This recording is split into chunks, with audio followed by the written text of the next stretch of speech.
So I encourage my students to talk to me about how they're using this because we need to have those open discussions. We can't just look at this technology as a cheating technology because otherwise those conversations aren't going to happen. AI isn't knocking politely, it's already moved into the classroom, and higher ed is still figuring out who gets the guest room. You just heard Marc Watkins, Director of the AI Institute for Teachers and Assistant Director of Academic Innovation at the University of Mississippi. He's one of higher ed's most thoughtful voices on how generative AI is reshaping teaching, learning, and trust. In this episode, we dig into the tension between adopting and resisting AI, explore what AI teaching really means, and talk about why something should be grown, not graded. So here's the question. If AI is unavoidable but not inevitable, what kind of human-centered future will we choose? Welcome to Higher Listenings. Welcome to Higher Listenings. It's wonderful to have you with us. Well, thank you guys for having me. I appreciate it. So how do you view AI in the context of higher education? Is it a wolf at the door, as you wrote, or more akin to a pesky mosquito that may or may not carry the risk of a nasty long-term virus? What's Oh, your wow. take? Yeah. Yeah. I think it's definitely going to look like a chronic problem. The wolf will eventually go away if it gets too hungry. You keep going with this analogy. The virus will become endemic to where we are too. I just think that we're in this weird sort of situation too, where we have to face the technology that's not going away. It's becoming part of our lives now and really a big part of our students' lives as well too. So you can't hide from it. You also can't policy it away. You're going to have to start looking at this with some nuance and some really in-depth professional development too that looks at AI in education as a continuum, not just like a one-off sort of thing. And that's going to take a long time for education, especially higher education, to wrap its head around. I think that's an interesting point that we need to think about this as a continuum because it's not like I can go and attend some training on active learning and I get the methodology and then I can apply that for years into the future. This is a shift in mindset around becoming sort of a continuous learner in many respects. Yeah, it's a shift in mindset too. It's also just the reality where we are. Higher education's on the receiving end of a fire hose of AI developments. If we could get some stability in the actual sort of developmental space too, that would be great to just give it a chance to catch our breaths, take our bearings, and see where things are. But every time we get a curriculum stood up for some type of professional developing course or in-person event, it changes within 3 to 6 weeks, if not 3 to 6 days. So just having that sort of mindset that we're in a moment of acceleration can be very challenging for a lot of faculty to wrap their heads around. You've written that AI is unavoidable but not inevitable. Can you tell us a little bit more about what you mean by this? Yeah, so AI is here. You're not going to be able to just avoid it. It's embedded in most of the systems that we're using every day. So it's very hard to avoid these types of tools as they're being integrated and deployed throughout it. But that doesn't mean you have to use them.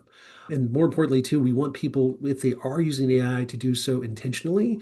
We want them to be thoughtful about how they're engaging it, and they want to do so with a certain degree of openness and trust.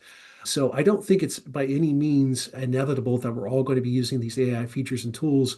In fact, it feels like we're in a point of saturation in the market right now, where every single app you can hear of. In fact, the students talk about this too. It's in Snapchat as the AI. My students talk about that Tinder has their own AI chatbot. So they don't know if they're actually talking with another person or to date or if they're talking with a chatbot.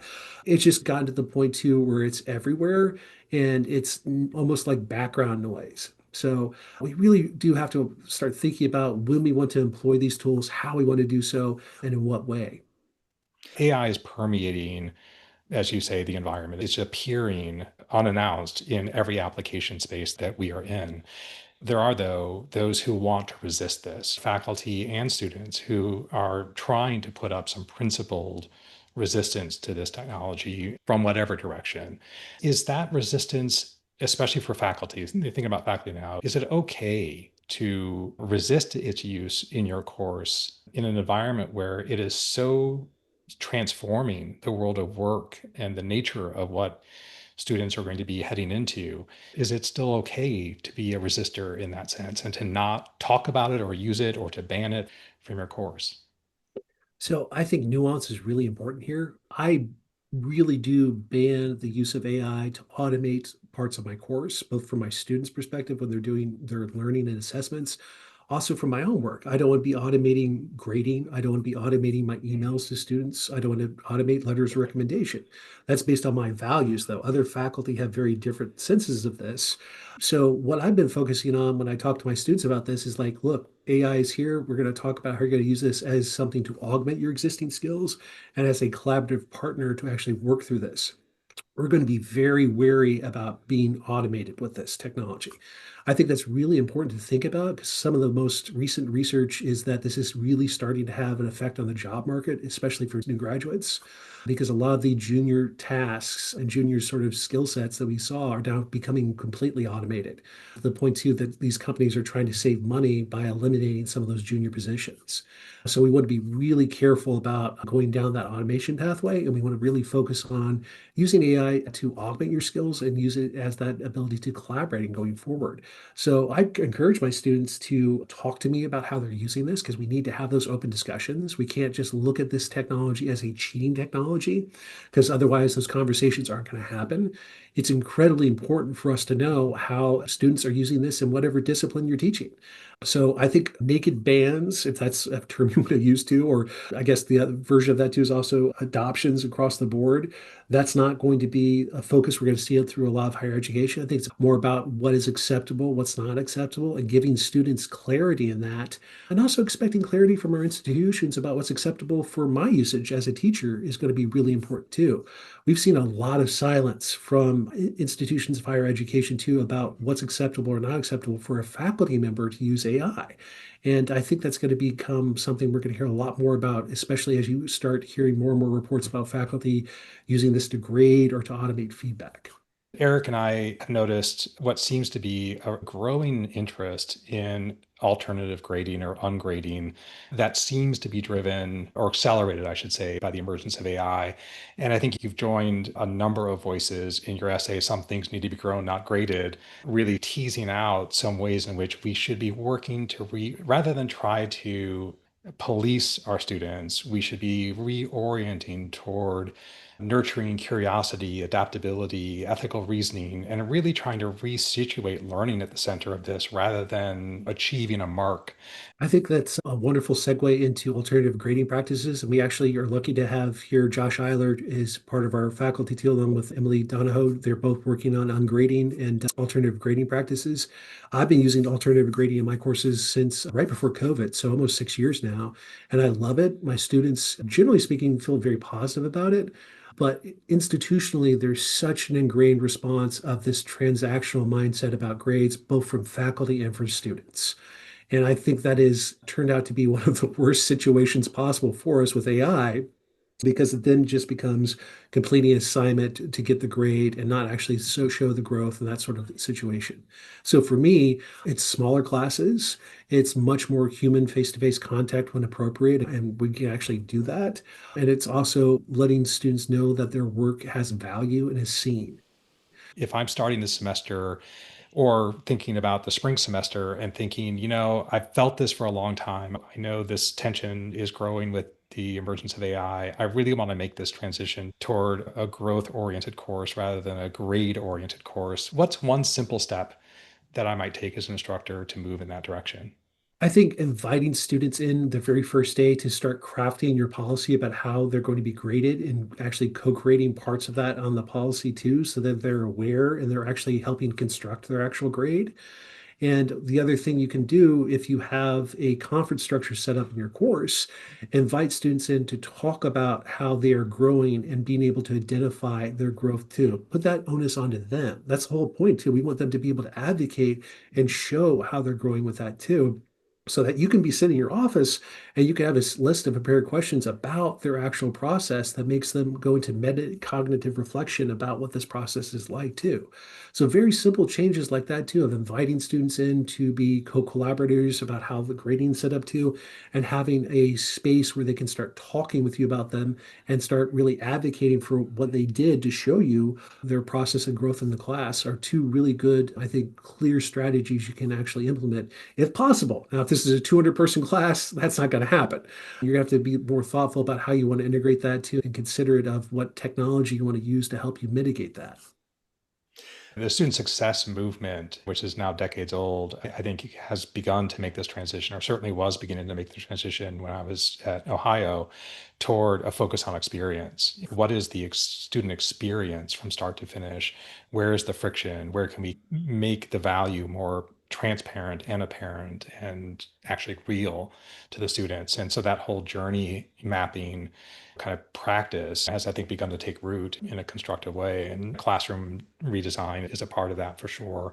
So beyond the living experience, which a lot of money and effort was invested in, thinking about the learning experience as really the thing that needs the most attention urgently to shape experiences that actually motivate students and reinforce and support their learning in various ways. I think that's something to look forward to. And I think there are certainly opportunities for AI to become a useful tool in that effort.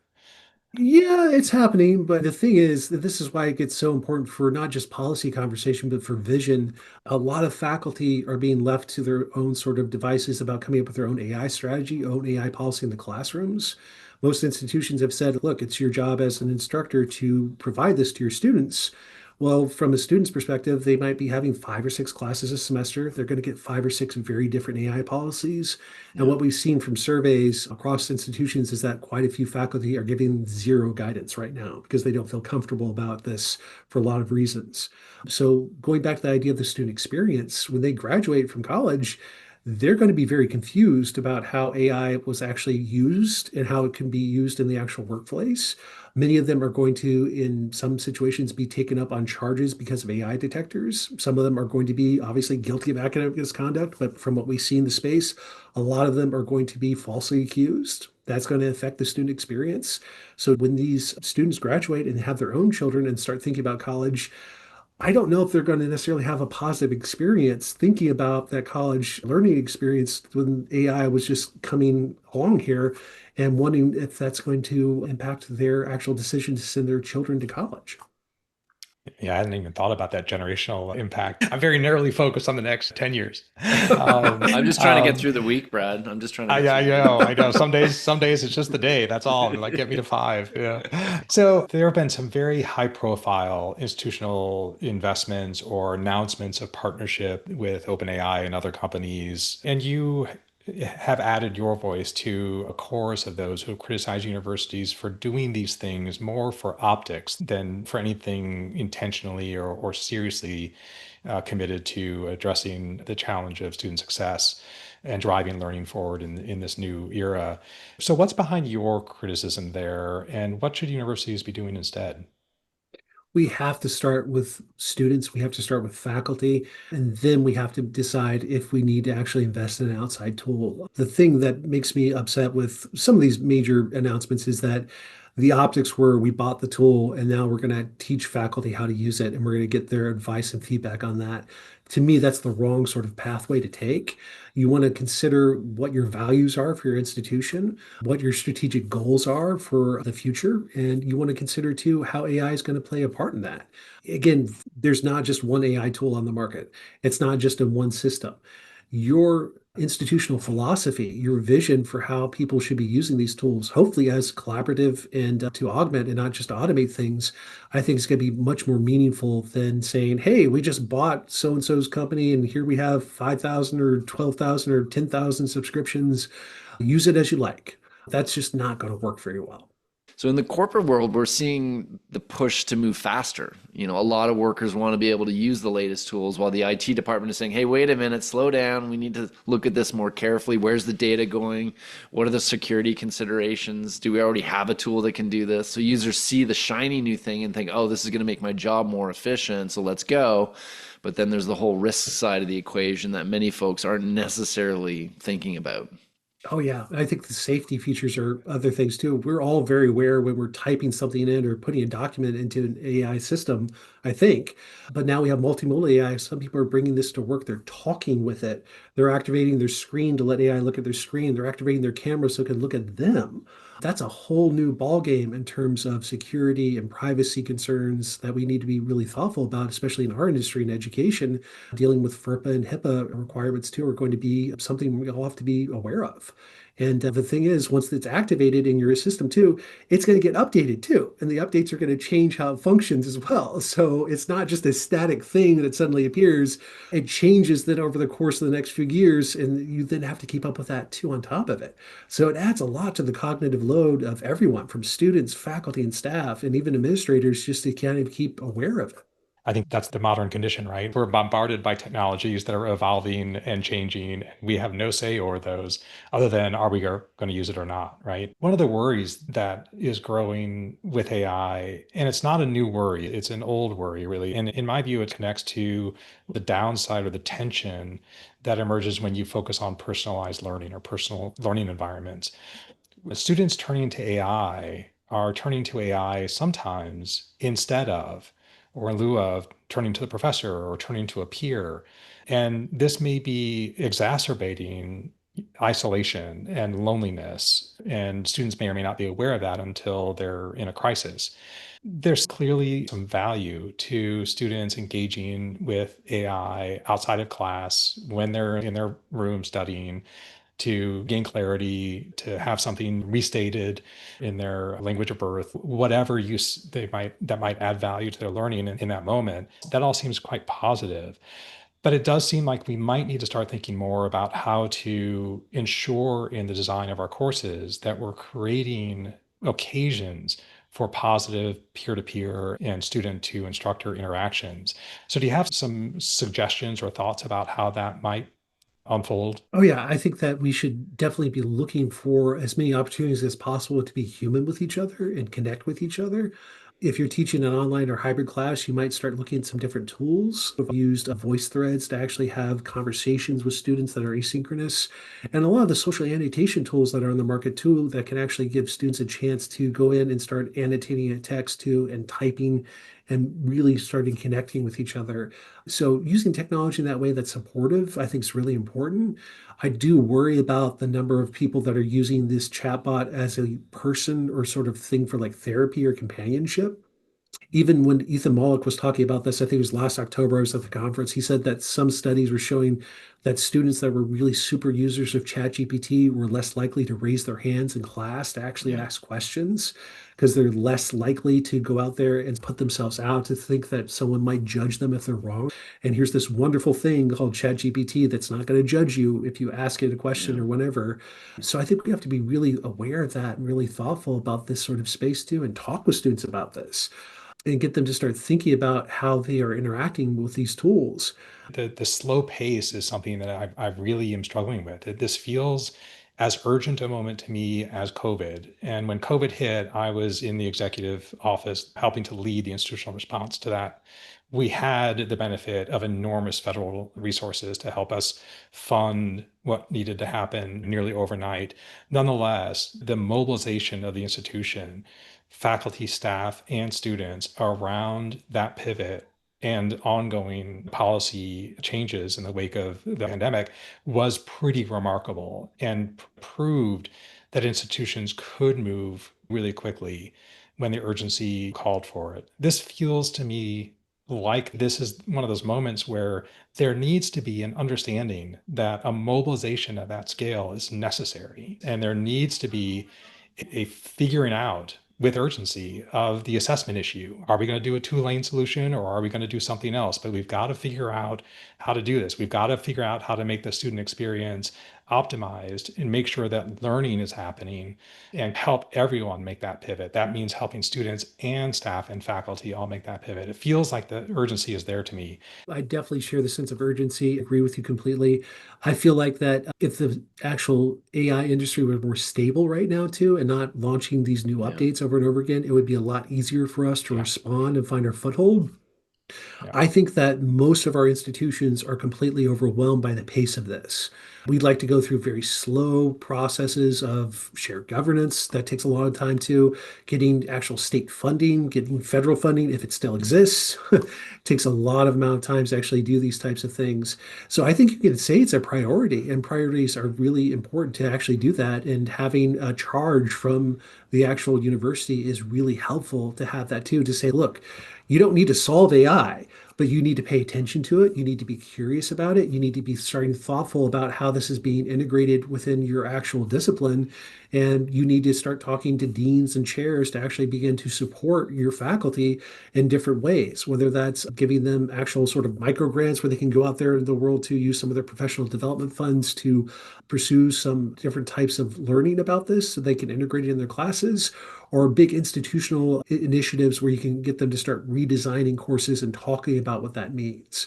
I do think that it is there. It's going to remain there for a lot of different people, a lot of different times, but it's going to have a lot of just friction just to get to that point for our actual institutions. It feels like we're circling this bigger question. In a world where AI is reshaping what students can do, what does it mean to offer a meaningful learning experience? So, for some faculty, especially those hesitant about AI, that question seems to open up a door, not just to resist, but to rethink, hopefully. Do we double down on the why behind our teaching? Do we become more transparent, more human, more invitational in how we structure our classroom? So, I wonder, is part of the opportunity here not just about AI policy, but about practicing better pedagogy, maybe even reimagining what fairness and equity look like in this new terrain? I think good pedagogy is really a conversation we need to start having. We really do need to work on ways that we can show faculty how you can grade when students use AI that are equitable, that are fair across the board. It's incredibly challenging for people to wrap their heads around this to actually ensure that that happens, especially when some students are coming here with free AI. Sometimes they have an institutional account. Sometimes they're paying the $21 a month account. I'm sure a few of them probably have the $200 a month account from OpenAI.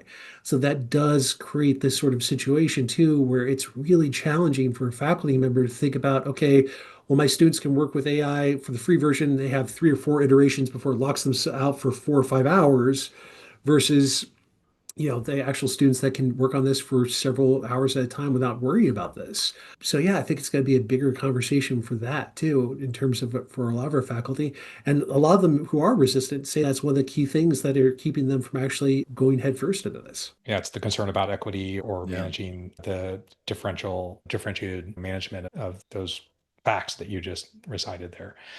Meanwhile, on TikTok and YouTube, there's all these student AI influencers, and they're selling everything from like hacks to beat detection tools, or how to transcribe a lecture and get the summary, or letting ChatGPT do your reading for you in these 90-second videos. That's a pretty powerful narrative. I personally have actually deleted Instagram recently. I'm kind of proud of that. I almost signed back up just to go and look at more of these videos, but I resisted that temptation. But how can educators push back against those narratives? Because I know that's what I have 2 boys in university right now, and that's probably some of the content that they're consuming in their downtime.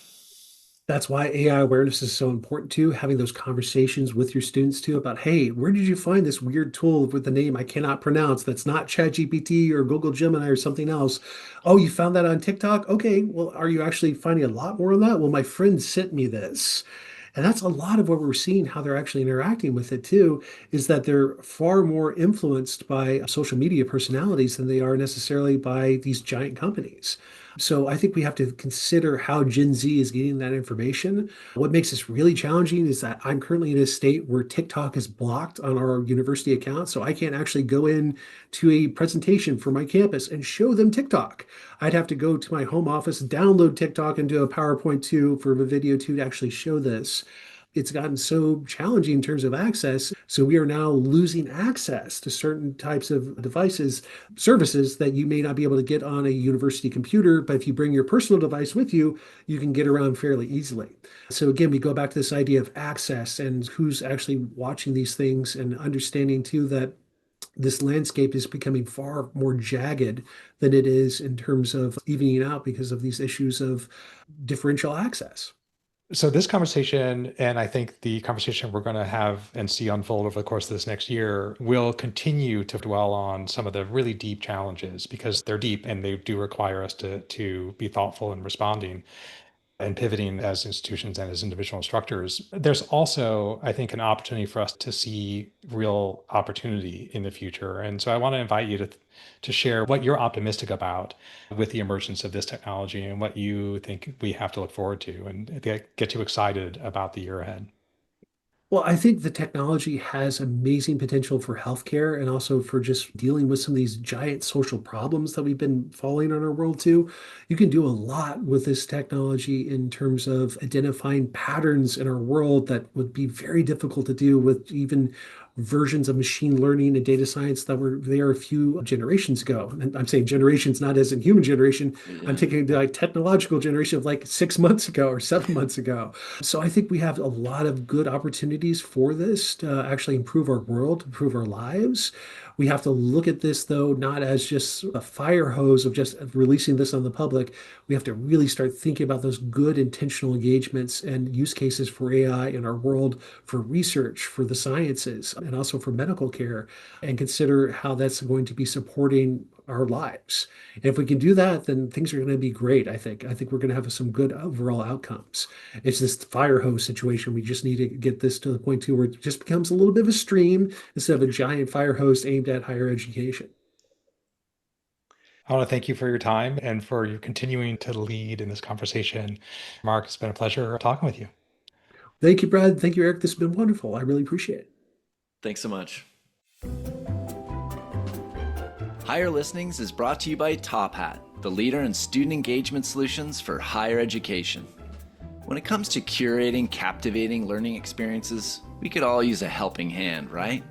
With Top Hat, you can create dynamic presentations by incorporating polls, quizzes, and discussions to make your time with students more engaging.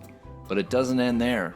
Design your own interactive readings and assignments and include multimedia, video, knowledge checks, discussion prompts. The sky's the limit. Or simply choose from our catalog of fully customizable Top Hat e-texts and make them your own. The really neat part is how we're putting some AI magic up your sleeve. Top Hat Ace, our AI-powered teaching and learning assistant, makes it easy to create assessment questions with the click of a button, all based on the context of your course content. Plus, Ace gives student learning a boost with personalized AI-powered study support they can access anytime, any place. Learn more at tophat.com/podcast today.